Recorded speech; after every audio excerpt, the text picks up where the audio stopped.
Oke, mari kita sambung lagi kelanjutan dari novel Player Who Return After 10,000 Years. Tentu saja Kang Wu sangat terkejut dan juga merasa takut dengan sesuatu yang ada di dalam tubuhnya. Lebih tepatnya itu tersegel di bagian terdalam 10.000 inti iblis, yang mana bahkan saat menjadi Raja Iblis di neraka, Kang Wu tidak mengetahui keberadaannya, dan jelas-jelas sosok tersebut lebih kuat darinya.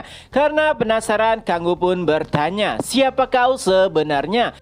Sosok tersebut pun tertawa lalu berkata, "Apakah kau tidak tahu?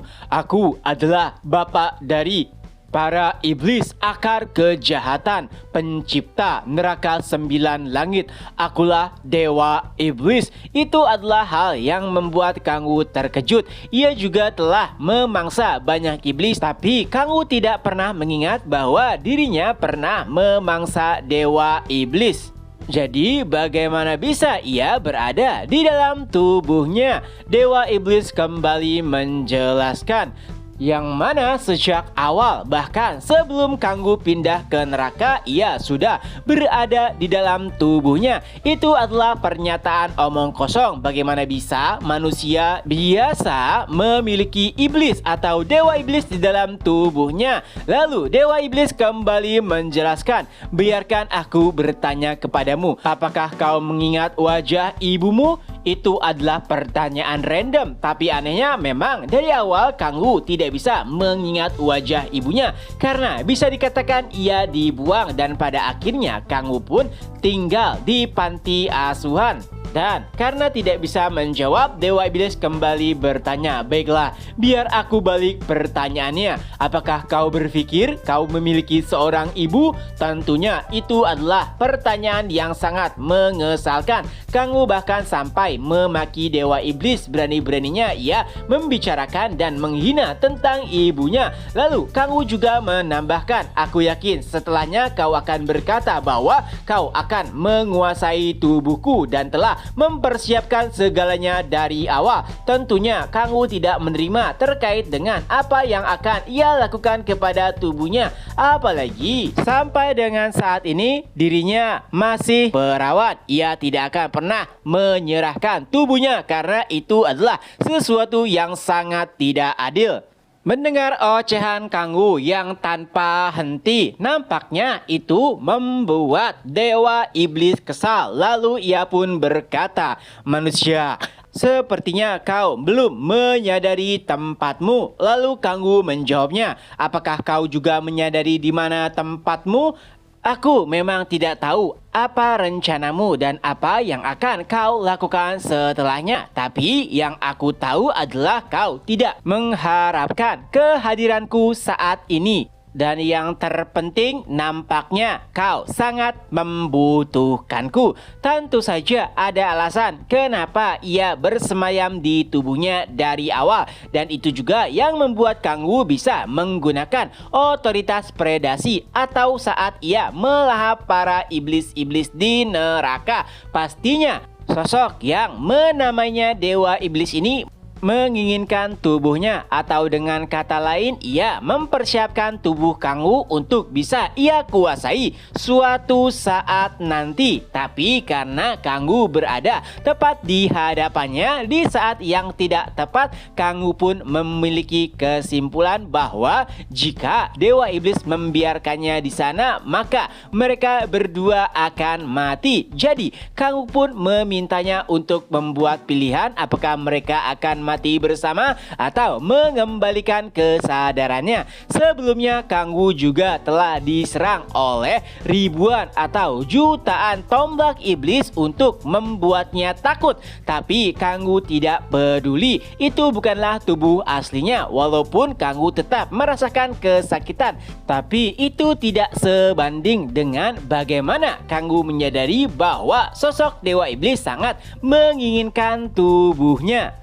Dewa Iblis pun hanya bisa terdiam. Kang Wu sangat mengetahui nilainya dan Dewa Iblis juga sangat membutuhkan tubuhnya. Dan yang lebih menyebalkan adalah setelah menjelaskan situasinya kepada Kang Wu, ia sama sekali tidak merasa takut. Hingga pada akhirnya Dewa Iblis pun merasa kalah dan beberapa saat setelahnya Kang Wu pun terbangun. Ya, pada akhirnya Dewa Iblis pun mengembalikan kesadaran Kang Wu dan saat terbangun sudah ada Lilith di hadapannya. Lilith berkata, "Raja Iblis, akhirnya kau bangun juga." Kang Wu pun menjawab, "Bukankah sudah kubilang jangan panggil aku Raja Iblis? Di mana ini dan sudah berapa lama aku tertidur?" Lilith pun menjelaskan ini adalah markas Guardian di Cina, dipersiapkan khusus untuk Kang Wu, dan Kang Wu sudah tertidur kurang lebih 1 minggu.